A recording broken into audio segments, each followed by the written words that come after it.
Hello दोस्तों, नमस्कार। Iran पर लगातार हमले जारी हैं, चाहे इजराइल हो चाहे अमेरिका हो। ईरान की कमर तोड़ के रखी हुई है, या ये कहे अच्छे से ईरान की बैंड बजा के रखी हुई है। ईरान क्या टूट सकता है, खबरें ये भी चल रही हैं कि ईरान के दो हिस्से हो सकते हैं। खबरें ये भी चल रही है कि भारत के दरवाजे तक आखिर अमेरिका ने ईरान पर हमला किया, लेकिन ये युद्ध तो भारत के दरवाजे पर हुआ ना। तो यानी कि क्या भारत भी इसकी चपेट में आएगा और भारत इसके खिलाफ कब आवाज उठाएगा? क्योंकि हिंद महासागर पर अमेरिका ने ईरान के एक युद्धपोत पर हमला किया है। ईरान का एक युद्धपोत जो है उसको पूरा डुबो दिया है। 80 से 90 लोगों की मौत की खबर उसमें निकल कर आई कि भाई ईरान के जो सैनिक हैं वो भारतीय नौसेना के आमंत्रण पर आए हुए थे, हिंद महासागर में अभ्यास में शामिल होने के लिए आए हुए थे। और जब वो वापस लौट रहे थे, कोच्चि विशाखापट्टनम से जो है वो वापस लौट रहे थे, और इस दौरान हिंद महासागर पर ईरान के युद्धपोत पर अमेरिका ने हमला किया और पूरा युद्धपोत ही डुबो दिया।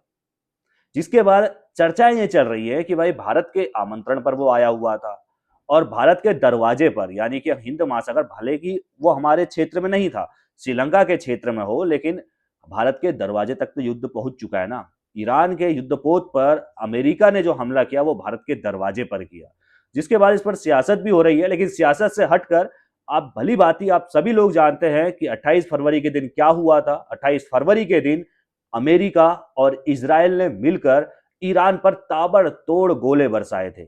ईरान के सुप्रीम लीडर अली खामेनेई, उनका निधन हो जाता है, उनकी मौत हो जाती है, या कि ये कहें उनकी हत्या अमेरिका और इजराइल के द्वारा कर दी जाती है। इजराइल ने ट्रिगर दबाया था और इशारा जो है वो अमेरिका से आया था। और अमेरिका ने भी उससे पहले जितने भी मिडिल ईस्ट के देश है, जितने भी ईरान के अगल बगल देश है, चाहे सऊदी अरब हो, चाहे कतर हो, चाहे बहरीन हो, सभी से अमेरिका ने बातचीत की थी कि भाई साहब इस आदमी को टपकाना है। किसको? खामनेई को टपकाना है। लंबे समय से लगे थे उसको टपकाना है, टपकाना है। तो भाई ऑर्डर मिलते ही अमेरिका ने इजराइल को ऑर्डर दिया, ट्रिगर दबा।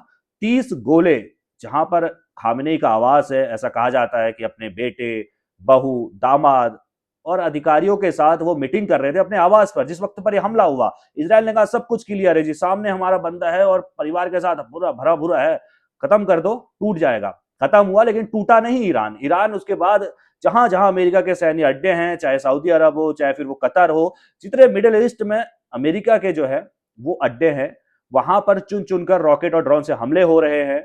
हिजबुल्ला भी इसमें कूदा पड़ा है। हिजबुल्ला भी धमकी दे रहा है कि भाई साहब इजराइल अब खुला युद्ध होगा। लेकिन इजराइल जिस तरीके से अमेरिका की मदद से मिडिल ईस्ट में जितने भी मुस्लिम देश है उनको लताड़ लगा रहा है या उनको मार रहा है, अच्छे खासा बम गोला गिरा रहा है, कहीं ना कहीं ये युद्ध रुकने वाला नहीं है। या ये कहें, एक तरफ वहां पुतिन और यूक्रेन नहीं रुक रहा, दूसरी तरफ यहां इजराइल हर किसी से भिड़ रहा है। चाहे आपने देखा फिलिस्तीन वहां खत्म किया। इस युद्ध की वजह क्या है?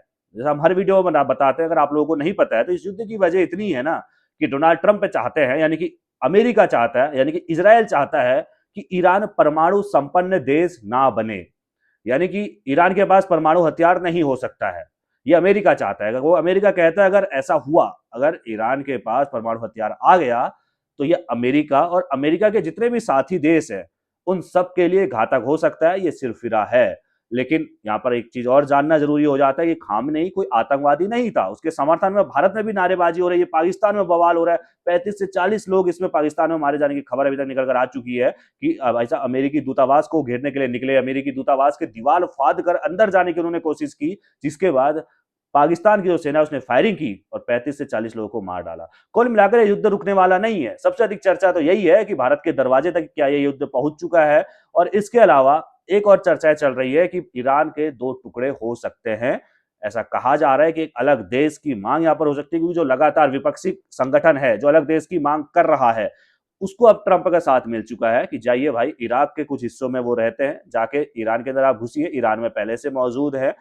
और मिलकर जो है सत्ता परिवर्तन टुकड़े जो है वो ईरान के करने की यहाँ पर चाल चली जा रही है। बाकी इस पूरी खबर को आप किस तरीके से देखते हैं, अपनी राय कमेंट में रखना बिल्कुल ना भूलिएगा, क्योंकि युद्ध से जुड़ी हुई जितनी भी खबरें हैं हम हर दिन आपके लिए लेकर आ रहे हैं और लेकर आते रहेंगे। अगर आप अभी तक हमारे साथ जुड़े हुए हैं तो चैनल को सब्सक्राइब करके भाई जाइएगा बिल्कुल भी, और भूलिए मत। धन्यवाद।